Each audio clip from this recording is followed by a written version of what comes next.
रमा, मधु, सुधा, आयशा देवी की 3 सरकारी बहुएं।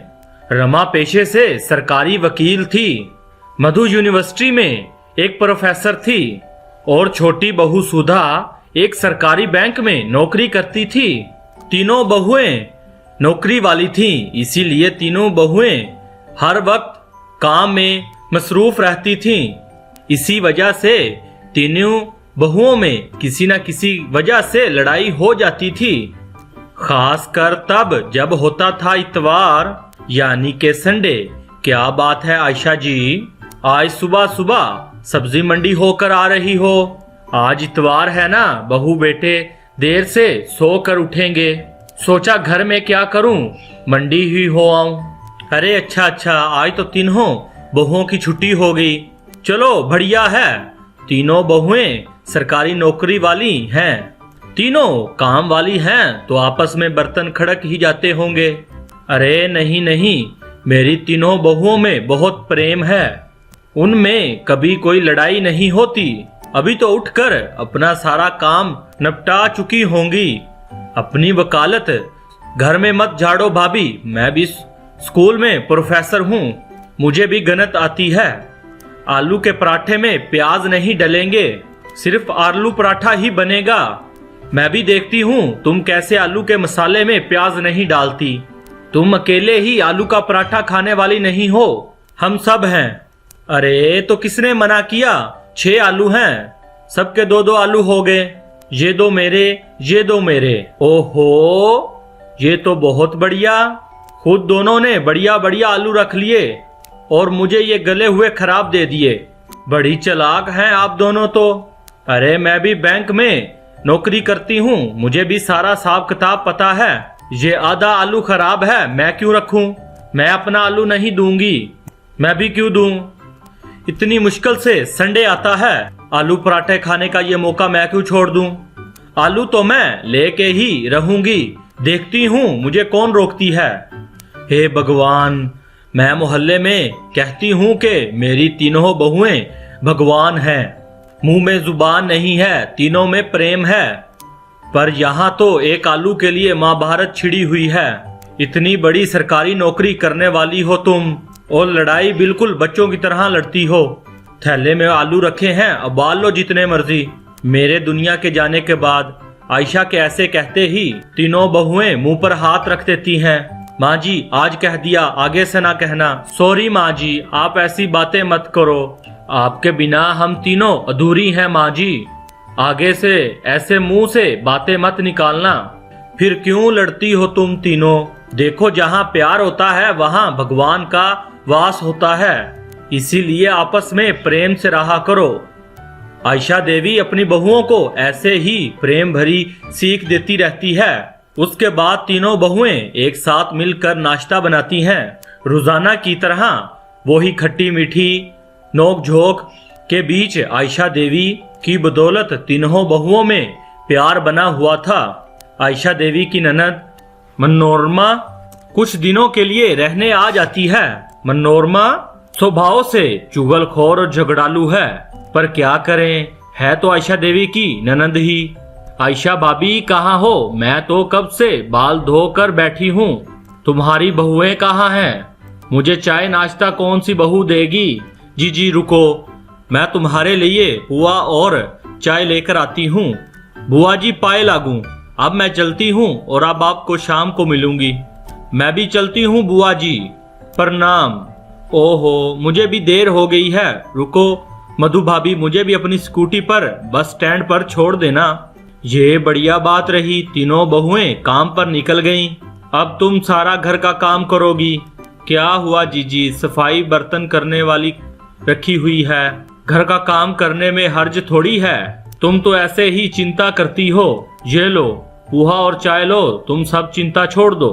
मनोरमा की बुरी आदत चुगली करने की बाज कहाँ आने वाली थी। जब आयशा ने उसकी बात को अनदेखा कर दिया तो वो तीनों बहुओं को भड़काने लगी। अरे रमा बहू, तुम क्या कर रही हो? अंदर आ जाऊं? हाँ बुआ जी, ये भी कोई पूछने की बात है? आपका अपना घर है, कहीं भी आ जाओ। अच्छा, अलमारी में कपड़े लगा रही हो? सचमुच कितना थक जाती हो। नहीं नहीं बुआ जी, ऐसी कोई बात नहीं। कल मधु ने मशीन लगाई थी और कपड़े धोकर रख दिए थे, वही तय लगा रही हूँ। अच्छा, तभी मधु का मुंह बना हुआ था। बो रही थी, सारा दिन अकेली काम में लगी रहती हूँ। वो प्रोफेसर है, जल्दी घर आ जाती है, इसीलिए ज्यादा काम करती है। अच्छा, ऐसे कहा? ऐसी तो बात नहीं है, मैं और सुधा भी घर का इतना ज्यादा काम कर लेती हैं। मधु फालतू की बात कर रही है। रमा को भड़काने के बाद मनोरमा ने मधु और सुधा को भी झूठ मूठ की पट्टी पढ़ा दी है। क्या रमा भाभी और सुधा ने ऐसे कहा?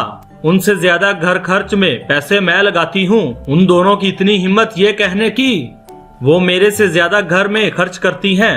आपको पता है क्या बुआ जी, मैंने रमा और मधु की जन्मदिन एनिवर्सरी पर कितने महंगे महंगे तोहफे ला कर दिए।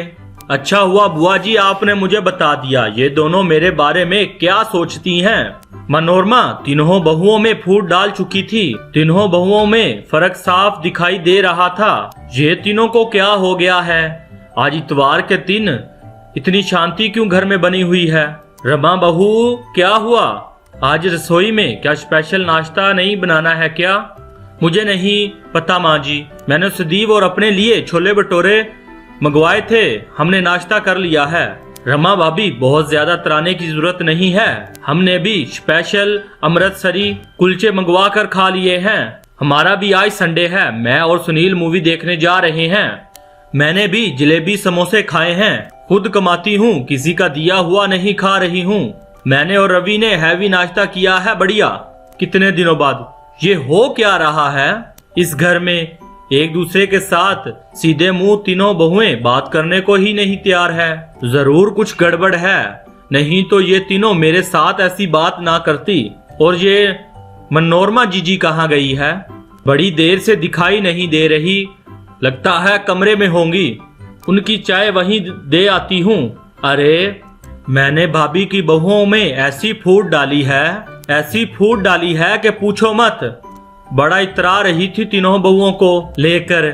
अच्छा, इसने हमारे घर में फूट डाली है, इनका पर्दाफाश मैं ही करूंगी। मनोरमा की आदत थी हर बात अपनी बेटी को बताने की। आयशा देवी ने अपने मोबाइल का एक दिन ऑडियो रिकॉर्डर ऑन करके मनोरमा के कमरे के अंदर रख दिया और जानबूझकर मनोरमा से बातों बातों में बात करने लग पड़ी।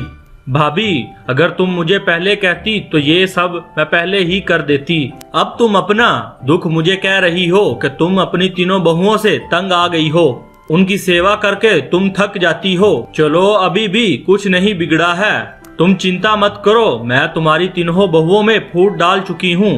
मनोरमा सारी सच्चाई बोल देती है, कैसे उसने रमा, मधु और सुधा से एक दूसरे की चुगली की थी। आयशा तो यही चाहती थी सच्चाई सामने आए, और आयशा मौका देखकर अपनी ननद की सच्चाई अपनी बहुओं को बता देती है, जिसे सुनकर तीनों बहुओं के आंखों में आंसू आ जाते हैं और वो एक दूसरे की तरफ देखने लग पड़ती हैं। मनोरमा शर्म से लचत हो जाती है और वापस अपने घर चले जाती है। मुझे अपनी तीनों बहुओं पर नाज है, तुमने किसी के भड़काने पर अपने ही घर फूट डाल दी। मैं तो दुनिया से कहती हूँ मेरी तीनों बहुएं बहुत समझदार हैं, उनमें आपस में एकता है। कभी भी किसी के भड़काने में मत आना, नहीं तो घर को टूटने में देर नहीं लगती। हमें माफ कर देना माँ जी, आज के बाद ये गलती दोबारा नहीं करेंगे। तीनों बहुओं में फिर से एकता हो जाती है और आयशा देवी का परिवार टूटने से बच जाता है।